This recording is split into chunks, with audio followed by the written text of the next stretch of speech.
कल हिमाचल प्रदेश में भी राज्यसभा चुनाव के लिए वोट डाले जाएंगे। यहां पर कांग्रेस के पर्याप्त बहुमत के साथ सरकार में होने के बावजूद बीजेपी ने अपना उम्मीदवार उतार दिया।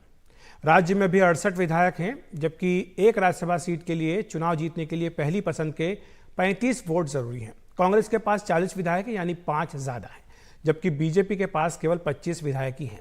कांग्रेस ने यहां पर अभिषेक मनु सिंघवी को उतारा है, जबकि बीजेपी ने हर्ष महाजन को खड़ा किया है। केवल क्रॉस वोटिंग होने पर ही बीजेपी का उम्मीदवार जीत सकता है।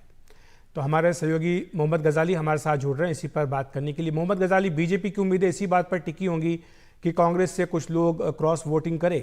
क्या इस बात की कोई संभावना लगती, क्योंकि अभी हाल ही में सरकार बनी है? जी, सरकार तो हाल ही में बनी है और कुछ विधायकों ने अपनी नाराजगी भी जताई है कि कैबिनेट एक्सपेंशन क्यों नहीं हो रहा। उसमें एक विधायक है राजेंद्र राणा, जिन्होंने हाल ही में बयान दिया है कि वो सरकार से नाराज हैं। लेकिन जिस तरह से बीजेपी खुलेआम कह रही है कि वो नाराज विधायकों की ही नाराजगी पर अपनी जीत को देखती है या आस लगाए बैठी है, वो जरा ज्यादा मुश्किल लगता है। लेकिन चंडीगढ़ में जिस तरह से पिछले कुछ दिनों में मेयर के चुनाव में हमने देखा है, तो कहीं ना कहीं क्रॉस वोटिंग की संभावनाएं तो बनी हुई हैं। और इसी को देखते हुए आज शाम में जो है मुख्यमंत्री सुखविंदर सिंह सुक्खू ने अपने सभी विधायकों को डिनर के लिए भी बुलाया है। कुछ हफ्ते पहले भी उन्होंने डिनर के लिए बुलाया था, तो कुछ विधायक जो है वहां गैर हाजिर थे।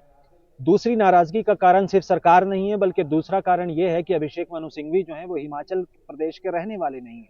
और जहां तक मैंने पढ़ा है, करीब 1952-58 के बाद ये पहली बार हुआ है कि हिमाचल प्रदेश से राज्यसभा का उम्मीदवार कोई नॉन हिमाचली हो या गैर हिमाचल प्रदेशी हो, जो हिमाचल प्रदेश का रहने वाला ना हो, क्योंकि वहां पर मुख्यमंत्री और बाकी विधायकों की चॉइस जो थी वो पहले आनंद शर्मा जी थे।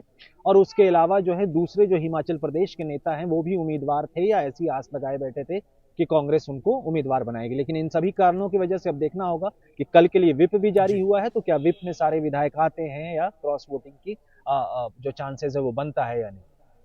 जी, शुक्रिया आपका इस तमाम जानकारी के लिए। और आपको यही बता दें कि इसी चुनाव के साथ साथ एनडीए जो है बहुमत के आंकड़े के भी नजदीक पहुंचता दिखाई दे रहा है। राज्यसभा में एनडीए की मौजूदा संख्या 117 और बीजेपी की 94 है। यूपी और हिमाचल में अगर अतिरिक्त सीटें मिलती है तो बीजेपी की संख्या 96 तक पहुंच सकती है।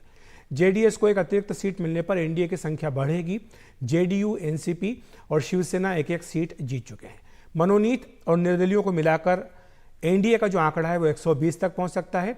वैसे राज्यसभा में बहुमत का आंकड़ा 122 का है। 6 सदस्यों का मनोनयन अभी राष्ट्रपति को करना है, और ऐसे में अगर ऐसा मनोनयन होता है और उनका समर्थन लेकर एनडीए बहुमत का आंकड़ा आसानी से पार कर सकता है।